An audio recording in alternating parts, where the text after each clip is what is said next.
സിപിഎമ്മിൽ നിന്നും പി ജയരാജൻ മുതിർന്ന നേതാവ് തന്നെ ചർച്ചയിൽ. മുസ്ലിം ലീഗിൽ നിന്നും ഷിബു മീരാൻ, ബിജെപിയിൽ നിന്നും ശങ്കുട്ടി ദാസ്, രാഷ്ട്രീയ നിരീക്ഷകൻ ജോർജ് പൊടിവാറ എന്നിവരാണ് ചർച്ചയിലുള്ളത്.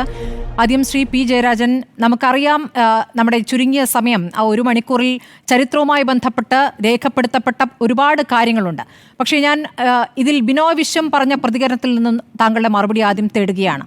എന്ത് എപ്പോൾ പറയണമെന്നതിൽ ഒരു രാഷ്ട്രീയമായ തെളിച്ചം വേണ്ടതുണ്ട്. 50 വർഷം മുൻപത്തെ സഹകരണത്തിന്റെ അനിവാര്യതയെക്കുറിച്ച് എന്തിനാണ് എം.വി. ഗോവിന്ദൻ ചോദിക്കാതെ തന്നെ ഈ ഘട്ടത്തിൽ നിലമ്പൂർ ഉപതെരഞ്ഞെടുപ്പിന് തൊട്ട് മുൻപ് പ്രതികരിച്ചത്? ശ്രീ പി ജയരാജൻ.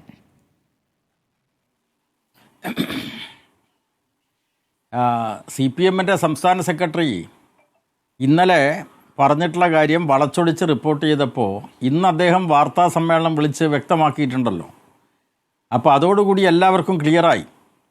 CPM-നെ സംബന്ധിച്ചിടത്തോളം RSS-ഉമായി ഒരു കാലത്തും യാതൊരു തരത്തിലുള്ള സഹകരണവും യോജിപ്പും ഉണ്ടാക്കിയിട്ടില്ല, ഇനി ഉണ്ടാക്കാനും പോകുന്നില്ല എന്ന് അദ്ദേഹം വ്യക്തമാക്കിയിട്ടുണ്ട്.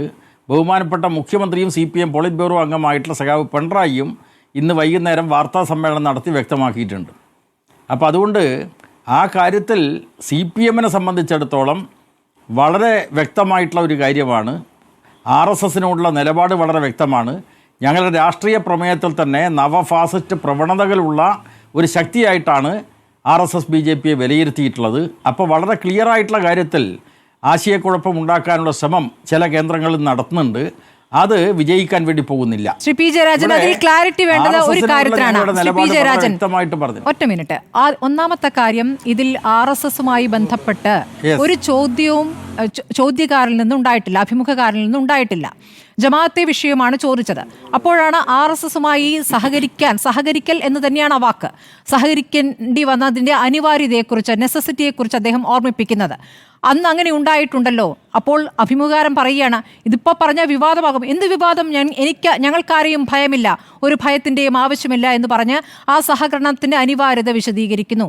അതിൻ്റെ സാഹചര്യം എന്താണ് എന്നുള്ളതിൽ വ്യക്തതയുണ്ടോ? ആരാണ് വളച്ചൊടിച്ചത്? ആരും വളച്ചൊടിച്ചിട്ടില്ല. പറഞ്ഞ കാര്യങ്ങൾ അതേപടി കൊടുത്തു. ഇന്നത് അബദ്ധമായപ്പോൾ അതിൽ വിശദീകരണമായി വന്നിരിക്കുന്നു. അത് RSS-ഉമായി ബന്ധപ്പെട്ടല്ല പറഞ്ഞത്, ജനസംഘവുമായി ബന്ധപ്പെട്ടാണ് പറഞ്ഞതെന്നൊക്കെ പറഞ്ഞതിനെ വിശദീകരിക്കുകയാണ്. അതായത് സ്മൃതി ഇപ്പോൾ പറഞ്ഞപ്പോൾ തന്നെ വ്യക്തമായല്ലോ. അതായത് ഇന്നലെ ഞങ്ങൾ ഒന്നിനെയും ഭയപ്പെടുന്നില്ല എന്ന് പറഞ്ഞത് എന്തുകൊണ്ടാണ്? RSS-ഉമായിട്ട് ഒരു തരത്തിലും ഒളിച്ചു വെച്ച യാതൊരു ബന്ധവും CPM-നില്ല. അക്കാര്യത്തിൽ ഞങ്ങൾ പറയേണ്ട ആവശ്യമില്ലല്ലോ, ഞങ്ങൾ ഭയപ്പെടേണ്ട ആവശ്യമില്ല. കാരണം അടിയന്തരാവസ്ഥയുടെ കാലത്ത് RSS-കാർ കൂടി ഉൾപ്പെട്ട ജനസംഘം ഉൾച്ചേർന്നിട്ടുള്ള ഒരു രാഷ്ട്രീയ പ്രസ്ഥാനം രൂപപ്പെട്ടു. അതിൻ്റെ പേരാണ് ജനതാ പാർട്ടി. കോൺഗ്രസിൻ്റെ അടിയന്തരാവസ്ഥയിലെ ഭീകരമായിട്ടുള്ള അതിക്രമ വാഴ്ചക്ക് അവസാനം കുറിക്കാൻ ഇടയായിട്ടുള്ളത് ജനതാ പാർട്ടിയുടെ രൂപീകരണവും ജനതാ പാർട്ടിയുടെ ഭരണവുമാണ്. അതിനകത്ത് RSS-കാരുണ്ട്, വാജ്പേയിയെ പോലുള്ള ആളുകളുണ്ടല്ലോ അന്ന്. യഥാർത്ഥത്തിൽ CPIM അതുമായിട്ട് യാതൊരു സഹകരണം ഉണ്ടായിരുന്നില്ല. അതേസമയം അടിയന്തരാവസ്ഥയിലെ അതിക്രമങ്ങൾക്കെതിരായിട്ടുള്ള ഗവൺമെൻറ്റിൻ്റെ നടപടികൾക്ക് ഞങ്ങൾ പിന്തുണ കൊടുത്തിട്ടുണ്ട്. ജനതാ പാർട്ടി ഗവൺമെൻറ്റിന് പിന്തുണ കൊടുത്തിട്ടുണ്ട്. അതേസമയം ജനതാ പാർട്ടിക്കകത്ത് RSS-കാരും അല്ലാത്തവരും തമ്മിൽ തർക്കമുയർന്നപ്പോൾ ദ്വയാംഗത്വ പ്രശ്നത്തിൽ CPIM ശരിയായിട്ടുള്ള നിലപാട് സ്വീകരിച്ചിട്ടുണ്ട്. RSS-നെതിരായിട്ടുള്ള ജനതാ പാർട്ടിക്കകത്തുള്ള മതനിരപേക്ഷ വിഭാഗത്തിനോടൊപ്പമാണ് CPM നിലനിന്നിട്ടുള്ളത്. അപ്പൊ അതുകൊണ്ട് അക്കാര്യത്തിൽ വളരെ വ്യക്തതയോടും പറഞ്ഞു. മുഖ്യമന്ത്രി പറ്റില്ല എന്ന് പറഞ്ഞാൽ സർക്കാർ വീഴുകയും ചെയ്യും. മുഖ്യമന്ത്രി അത് വിശദീകരിക്കുന്നു വിശദമായി. RSS വിരുദ്ധ പ്രസ്താവനകളിലേക്ക് മുഖ്യമന്ത്രിക്ക് ഇന്ന് നിർബന്ധിതമായ സാഹചര്യം വന്നു അത് വിശദീകരിക്കുക. അതാണ് ഞാൻ ചോദിച്ചത്. എന്തിനിപ്പോൾ പറഞ്ഞു? എന്താണ് ഇപ്പോൾ പഴയ ചരിത്രം, 50 വർഷത്തെ ചരിത്രം ഓർമ്മിക്കേണ്ട സാഹചര്യമെന്ന് വേറെ ആരുമല്ല ചോദിക്കുന്നത്, CPM സംസ്ഥാന സെക്രട്ടറിയാണ് ചോദിക്കുന്നത്. അതൊരു കാര്യം. ശ്രീ പി ജയരാജൻ, 2 കാര്യങ്ങളാണ്, അതിലും എനിക്ക് വ്യക്തത വേണം. രണ്ടാമത്തെ കാര്യം ഒരു കാര്യം അതും കൂടി ചോദിച്ചിട്ട് രണ്ടിനും കൂടി ചേർത്ത് പറഞ്ഞു. രണ്ടാമത്തെ ചോദ്യം എന്നുള്ളത്, എന്തിന് സുന്ദരയ്യ രാജിവെച്ചു? സുന്ദരയ്യ എന്തിന് രാജിവെച്ചു? സുന്ദരയ്യ രാജിക്കത്തിൽ പറഞ്ഞിരിക്കുന്ന നിരവധി കാര്യങ്ങളിൽ ഏറ്റവും ആദ്യത്തെ കാര്യം എന്തായിരുന്നു? ഒന്ന് വിശദീകരിക്കാമോ? അല്ല, ഇതിലിപ്പോ സ്മൃതിയോട് ഞാൻ അങ്ങോട്ട് ചോദിക്കുന്നത്, RSS-ഉമായിട്ട് CPIM ഏതെങ്കിലും തരത്തിലുള്ള സഹകരണം എപ്പോഴെങ്കിലും ഉണ്ടാക്കിയിട്ടുണ്ടോ എന്ന ചോദ്യമാണ്. അതിന് യെസ് ഓർ നോ ക്വസ്റ്റ്യനാണ്. അതിന് മറുപടി പറയൂ നിങ്ങൾ. പാർട്ടിക്കകത്ത് പറഞ്ഞിട്ടുള്ള കാര്യങ്ങളും ഇതൊന്നും RSS-നോടുള്ള ഞങ്ങളുടെ CPM-ന്റെ അംഗീകൃതമായിട്ടുള്ള നിലപാട് ആ നിലപാടിനെ സംബന്ധിച്ച് ഞാൻ ചോദിക്കുന്നത്, ആ നിലപാടിൽ വെള്ളം ചേർക്കുന്ന നിലയിൽ വല്ല നടപടിയും CPM-ൻ്റെ ഭാഗത്ത് നിന്നുണ്ടായിട്ടുണ്ടോ? ഇപ്പോൾ CPM-ൻ്റെ 24-ാം പാർട്ടി കോൺഗ്രസ് അംഗീകരിച്ചിട്ടുള്ളത് നവഫാസിസ്റ്റ് പ്രവണതകൾ പ്രത്യക്ഷപ്പെട്ടിരിക്കുന്നു, അതിൻ്റെ പ്രതിനിധാനം ചെയ്യുന്ന പ്രസ്ഥാനമാണ് RSS BJP. അക്കാര്യത്തിൽ ഞങ്ങൾക്ക് സംശയമില്ലല്ലോ, തർക്കമില്ലല്ലോ. ഞാൻ ചോദിക്കുന്നത്, 1925 RSS രൂപം കൊണ്ടതിന് ശേഷം കമ്മ്യൂണിസ്റ്റ് പാർട്ടി അക്കാലത്തെ ഉണ്ടായിട്ടുണ്ടല്ലോ, RSS-ഉമായിട്ട് ഏതെങ്കിലും തരത്തിൽ CPI-യോ അല്ലെങ്കിൽ 64 ശേഷം CPM-ഓ ഏതെങ്കിലും ഘട്ടത്തിൽ സഹകരിക്കുന്ന നിലയിൽ ഉണ്ടായിട്ടുണ്ടോ എന്നാണ് സ്മൃതിയോട് ചോദിക്കുന്നത്. ഗ്രാഹ്യമുള്ള ആളാണ്. CPM ജനറൽ സെക്രട്ടറി ആയിരുന്ന സുന്ദരയ്യയുടെ രാജിക്കത്തിലെ ആദ്യവരികൾ, dear comrades, in my letter of 22/1975 to PB members and CC members, I have briefly narrated the reasons for my resignation. They are, ഒറ്റൊന്നേ വായിക്കുന്നുള്ളൂ. My resignation is due to the fact that the CC majority has decided for joint actions with pro-imperialist Janasangh with paramilitary fascists. അതിന്റെ ബ്രാക്കറ്റിൽ storm troopers like RSS as its core in the name of fighting emergency, which I consider very harmful for our party, both among democratic masses in our country and abroad. We will be getting isolated from the anti-imperialist and social forces. അപ്പോൾ സുന്ദരയുടെ രാജി ഈ സഹകരണം കൊണ്ടാണ്. കത്തിന്റെ തുടക്കത്തിൽ അദ്ദേഹം പറയുന്നതാണ്, അടിയന്തരാവസ്ഥ എതിർക്കുന്നതിന്റെ പേരിൽ സാമ്രാജ്യത്വ അനുകൂല ജനസംഘവുമായി പ്രവർത്തിക്കാൻ കേന്ദ്ര കമ്മിറ്റിയിലെ ഭൂരിപക്ഷം പേരും തീരുമാനിച്ചിരിക്കുന്നു. ഇത് പാർട്ടിക്ക് വളരെ അപകടകരമാണെന്ന് ഞാൻ കരുതുന്നു. ഇതോടെ നമ്മൾ സാമ്രാജ്യത്വ വിരുദ്ധ സോഷ്യലിസ്റ്റ് അനുകൂല നിന്നും ഒറ്റപ്പെടും എന്ന കാരണമാണ് ആദ്യ കാരണമായി അദ്ദേഹം പറഞ്ഞിരിക്കുന്നത്. അദ്ദേഹത്തിന്റെ അഭിപ്രായം പാർട്ടി വോട്ടിനിട്ട് തോൽപ്പിച്ചു, അദ്ദേഹം രാജിവെച്ചു, അല്ലേ? അല്ല, അതിലിപ്പോ ഇവിടെ സുന്ദരിയ പാർട്ടിക്കകത്ത് പറഞ്ഞിട്ടുള്ള കാര്യങ്ങളും പാർട്ടിയുടെ നിലപാടും തമ്മിൽ എന്തെങ്കിലും പ്രശ്നമുണ്ടെങ്കിൽ അത് ഞങ്ങൾ കൈകാര്യം ചെയ്ത വിഷയമാണ്, പാർട്ടി കൈകാര്യം ചെയ്തിട്ടുണ്ട്. ഇവിടെ സ്മൃതി ഇപ്പോഴെന്തിനാണ് സുന്ദരയ്യയുടെ കത്ത് എടുത്തു കൊണ്ടുവരുന്നത്? CPM-നെ സംബന്ധിച്ചിടത്തോളം ഒരു കാര്യം മുഖ്യമന്ത്രിയും ഇന്നലെ പ്രസ്താവന നടത്തിയിട്ടുള്ള പാർട്ടിയുടെ സംസ്ഥാന സെക്രട്ടറിയും കൃത്യമായി പറഞ്ഞു വച്ചിട്ടുണ്ട്, ഞങ്ങളുടെ ചരിത്രത്തിൽ ഒരു കാലത്തും RSS-ഉമായിട്ട് യാതൊരു സഹകരണവും ഉണ്ടായിട്ടില്ല. സഹകരണം ഉണ്ടായിട്ടുള്ളത് താങ്കൾ പറയൂ, സ്മൃതി പറയൂ, അങ്ങനെ ഉണ്ടായിട്ടുണ്ടോ? എനിക്ക് മനസ്സിലാവുന്ന പാർട്ടിയും തമ്മിലുള്ള കത്തിടപാടുകളിൽ വല്ല പ്രശ്നമുണ്ടെങ്കിൽ അതല്ലല്ലോ ഉണ്ടായിട്ടില്ല. CPM ബന്ധമെന്ന ചോദ്യം ഇവിടെ ഇപ്പോൾ ഉണ്ടായിട്ടില്ലല്ലോ. ശ്രീ പി ജയരാജൻ, ആ ചോദ്യം ഉന്നയിക്കാൻ ഇടയാക്കിയത് ആരാണ്? ഞാൻ ചോദിക്കുന്ന ചോദ്യം തീർച്ചയായിട്ടും അതായത് പാർട്ടിക്കകത്ത് വ്യത്യസ്തമായിട്ടുള്ള അഭിപ്രായങ്ങളൊക്കെ പറയും, പക്ഷെ പാർട്ടി ഒരു തീരുമാനം എടുത്തല്ലോ. എന്താ തീരുമാനം? ഒന്ന്, അർദ്ധഫാസിസ്റ്റ് ഭീകരതയിലേക്ക് രാജ്യത്തിലെ കോൺഗ്രസ്, കേട്ടോ, നിങ്ങളൊക്കെ അനുകൂലിക്കുന്ന കോൺഗ്രസ് ഉണ്ടല്ലോ, അതിന് ഭീവത്സമായിട്ടൊരു മുഖമുണ്ട്. അതാണ് അടിയന്തരാവസ്ഥാ കാലത്ത് നടന്നത്. എത്രയെത്ര അതിക്രമങ്ങൾ, എത്രയെത്ര കൊലപാതകങ്ങൾ, ഇതൊക്കെയാണ് കോൺഗ്രസിന്റെ ഭരണകാലത്ത് നടന്നത്. ആ ഭരണത്തെ ഒഴിവാക്കുന്നതിന് വേണ്ടി രാജ്യത്തിലെ ജനാധിപത്യത്തിന് വേണ്ടി നിലകൊള്ളുന്ന എല്ലാ പ്രസ്ഥാനങ്ങളെയും യോജിക്കണം എന്ന നിലപാട് CPM സ്വീകരിച്ചിട്ടുണ്ട്. ആ നിലപാട് സ്വീകരിച്ചതിന്റെ ഭാഗമായി ഞങ്ങള് RSS-ഉമായിട്ട് യാതൊരു പൊരുത്തവും ഒരു യോജിപ്പും ഉണ്ടാക്കിയിട്ടില്ല. അതേസമയം RSS-ന്റെ രാഷ്ട്രീയ പാർട്ടിയായിട്ടുള്ള ജനസംഘം ഡിസോൾവ് ചെയ്യപ്പെടുകയും പിരിച്ചുവിടുകയും അത് ജനതാ പാർട്ടിയിൽ ലയിക്കുകയും ചെയ്തു. ആ ജനതാ പാർട്ടിയുമായിട്ട് സഹകരിക്കാമോ ഇല്ലയോ?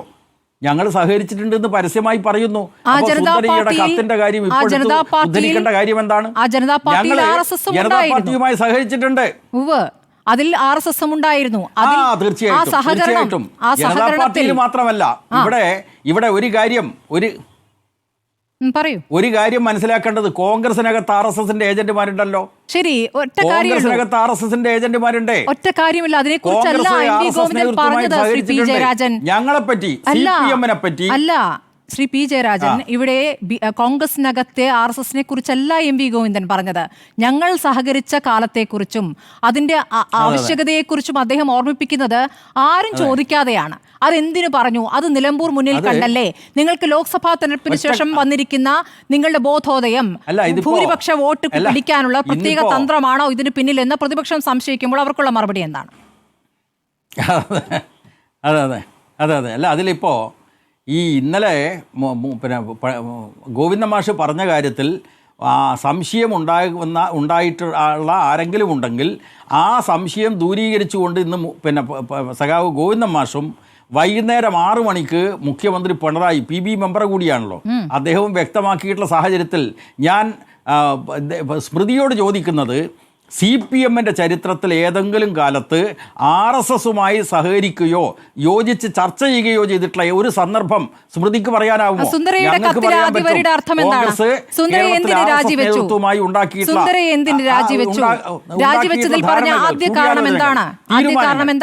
സഹകരിച്ചു എന്ന് പറഞ്ഞത് ഈ സുന്ദരയുടെ ഞാൻ ചോദിക്കുന്ന ചോദ്യം വളരെ കോൺക്രീറ്റ് ആണ്. അത് ഞാൻ വളരെ കോൺക്രീറ്റ് ആണ് ഞാൻ മറുപടി പറയുന്നത്. MV ഗോവിന്ദന്റെ വാചകങ്ങളാണ് ഞാൻ എടുത്ത് കാണിച്ചത്. ആദ്യം ഞാൻ ചോദിക്കുന്നത് MV ഗോവിന്ദനാണ് പറഞ്ഞത് സഹകരിച്ചുവെന്ന്, മാധ്യമങ്ങളല്ല. MV ഗോവിന്ദൻ മാഷ് ക്ലിയർ ചെയ്തിട്ടുണ്ടല്ലോ. അല്ല, അതിങ്ങനെ ഒരു പ്രാവശ്യം പറഞ്ഞിട്ട് പിന്നെ ക്ലിയർ തള്ളിക്കളഞ്ഞിട്ട് കാര്യമില്ലല്ലോ. അത് മാധ്യമ അജണ്ടയാണെന്ന് എങ്ങനെ പറയും? അത് മാധ്യമപ്രവർത്തനം ഓർമ്മിപ്പിക്കുകയാണ്. നോക്കൂ, ഇത് വിവാദമാകും, എന്ത് വിവാദം, പേടിക്കാനില്ല എന്ന് പറഞ്ഞ് വീണ്ടും അത് ആവർത്തിക്കുകയാണ്. അതെ MV ഗോവിന്ദൻ മാഷ് ഇന്നലെ പറഞ്ഞതിലും ഇന്ന് പറഞ്ഞതിലും വല്ല പൊരുത്തക്കേടുമുണ്ടെങ്കിൽ ഞാൻ സ്മൃതിയോട് ചോദിക്കുന്നത്, CPM-ന്റെ ചരിത്രത്തിൽ RSS നേതൃത്വവുമായി ചർച്ച ചെയ്ത ഏതെങ്കിലും ഘട്ടം ഉണ്ടായിട്ടുണ്ടോ എന്ന ചോദ്യമാണ് സ്മൃതിയോട് ചോദിക്കുന്നത്. ജമാഅത്തെ ഇസ്ലാമിയുടെ കേൾക്കൂ നിങ്ങൾ പുകമറ പരത്താൻ നോക്കണ്ട. ഇതെന്താണെന്നറിയോ? ഇത് ജമാഅത്തെ ഇസ്ലാമിയുടെ പിന്നെ ഔദ്യോഗികമായിട്ടുള്ള ജുഹിയായിട്ടുള്ള പ്രബോധനമാണ്. 1978 ജനുവരി മാസം 12-ാം തീയതിത്തെ പ്രബോധനം എന്താണെന്നറിയോ? RSSകാരുമായി ഒരു ചർച്ച ആരാ നടത്തിയത്? ജമാഅത്തെ ഇസ്ലാമി നടത്തിയ ചർച്ചയാണ്. എന്താണ് കോൺഗ്രസിന്റെ റെക്കോർഡ്? 1960 തെരഞ്ഞെടുപ്പിൽ EMS പട്ടാമ്പിയിൽ മത്സരിച്ചപ്പോൾ നോമിനേഷൻ കൊടുത്ത RSSന്റെ സ്ഥാനാർത്ഥി, ജനസംഘം സ്ഥാനാർത്ഥി മാധവ് മേനോൻ പിൻവലിച്ചുകൊണ്ട് കോൺഗ്രസ് സ്ഥാനാർത്ഥിക്ക് പിന്തുണ കൊടുത്തു. അപ്പുറത്ത് പെരിന്തൽമണ്ണ മണ്ഡലത്തിൽ മുസ്ലിം ലീഗാണ് മത്സരിച്ചത്. അവിടെ കൂട്ടുകെട്ടുണ്ടാക്കി. ആര്? പരസ്പരം അങ്ങോട്ടും ഇങ്ങോട്ടും. ആർക്ക്? ലീഗിന് വോട്ട് ചെയ്യാൻ ജനസംഘം, കോൺഗ്രസിന് വോട്ട് ചെയ്യാൻ ജനസംഘം. ഇതിനൊക്കെ ചർച്ച നടത്തിയിട്ടുണ്ട്. കോഴിക്കോട് കക്കോടൻ ടൂറിസ്റ്റ് ഹോമിൽ RSS നേതൃത്വവുമായി ചർച്ച ചെയ്തതിനു ശേഷമാണ് മഞ്ചേശ്വരത്ത് KG മാരാറെ മത്സരിപ്പിച്ചതും കരുണാകരനും ആന്റണിയും ഒക്കെ ഉറപ്പ് കൊടുത്തതും. ലീഗ് മറുപടി പറയട്ടെ, ശ്രീ പി ജയരാജൻ. ലീഗ് മറുപടി പറയട്ടെ, RSS മറുപടി പറയട്ടെ, BJP മറുപടി പറയട്ടെ. നമ്മുടെ ചർച്ചയിൽ അവർ മറുപടി പറയട്ടെ, ശ്രീ പി ജയരാജൻ. പക്ഷെ ഒറ്റ കാര്യമേ ഉള്ളൂ, ഞാൻ ചോദിച്ച ഒറ്റ കാര്യമുള്ളൂ. ഞാൻ ചോദിക്കുകയാണ്. അല്ല, എന്നോട് ചോദിക്കാതിരിക്കൂ ശ്രീ പി ജയരാജൻ. ഒരു മിനിറ്റ്, ഒറ്റ മിനിറ്റ്. അല്ല, ഒരു മിനിറ്റ്. സുന്ദരയുടെ കത്താണ് പ്രധാനം. അല്ലല്ല, അത് പ്രധാനമാണെന്ന് ആരാണ് ഇതൊക്കെ പ്രധാനമാക്കിയെന്നേ? ആരാണ് ഈ 50 വർഷം മുമ്പത്തെ കാര്യം വിളിച്ച് പറയുന്നത്? എന്താവശ്യം ഉണ്ടായിട്ടാണ് MV ഗോവിന്ദൻ അത് പറയുന്നത്? ഇന്നിപ്പോ മുഖ്യമന്ത്രി പറയുന്നത് കേട്ടില്ലേ? കഴിഞ്ഞ ദിവസം പറഞ്ഞതിൽ MV ഗോവിന്ദൻ അത് വ്യക്തമാക്കിയല്ലോ. അതായത് ആദ്യം പറഞ്ഞത് തിരുത്തിയല്ലോ എന്നാണ് അതിന്റെ മലയാളം. ഇന്നിപ്പോൾ ഒരു കാര്യവുമില്ലാതെ പിണറായി വിജയന് RSS വിരുദ്ധമായി കുറെ നേരം സംസാരിക്കേണ്ടി വന്ന സാഹചര്യം ഉണ്ടാക്കിയത് പാർട്ടി സംസ്ഥാന സെക്രട്ടറിയാണല്ലോ. എന്ത്, എപ്പോൾ, എങ്ങനെ പറയണം എന്നുള്ള രാഷ്ട്രീയ ബോധ്യം വേണം എന്ന് ബിനോയ് വിശ്വം പറഞ്ഞത് മാധ്യമങ്ങളോടല്ല ശ്രീ പി ജയരാജൻ, മാധ്യമങ്ങളോടല്ല. അദ്ദേഹത്തിന്റെ വാചകം ഇതായിരുന്നു: RSS 1925-ലാണല്ലോ. എല്ലാ ഘട്ടത്തിലും RSSനെ ഇവിടെ ആരെങ്കിലും ഒക്കെ അംഗീകരിക്കുന്നുണ്ടോ? അംഗീകരിക്കുന്നില്ല എന്നാണ് അതിന്റെ അർത്ഥം. 70-കൾ കഴിഞ്ഞ് അടിയന്തരാവസ്ഥ കഴിഞ്ഞപ്പോൾ പലരും ചേർന്നിട്ടില്ലേ RSS വർഗീയവാദിയാണെന്ന് പറഞ്ഞു. അത് കഴിഞ്ഞിട്ട് ഇപ്പോൾ ചേർന്നില്ലേ എന്ന് പറഞ്ഞാൽ ഇപ്പോൾ വിവാദമാകുമെന്ന് മാധ്യമപ്രവർത്തനം ഓർമ്മിപ്പിക്കുകയാണ്. എന്ത് വിവാദം വരാൻ? സത്യസന്ധമായി പറഞ്ഞാൽ വിവാദമാകുമോ? ഞങ്ങൾക്ക് തെല്ലും ഭയമില്ല. അടിയന്തരാവസ്ഥ, അർദ്ധഫാസിസ്റ്റ് രീതി വന്നാൽ മറ്റു വഴിയുണ്ടോ?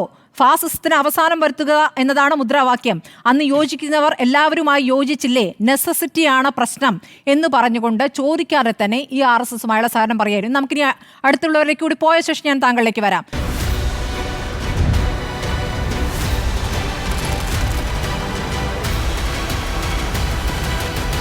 ഡിബേറ്റ് വിത്ത് സ്മൃതി പരുത്തിക്കാട്.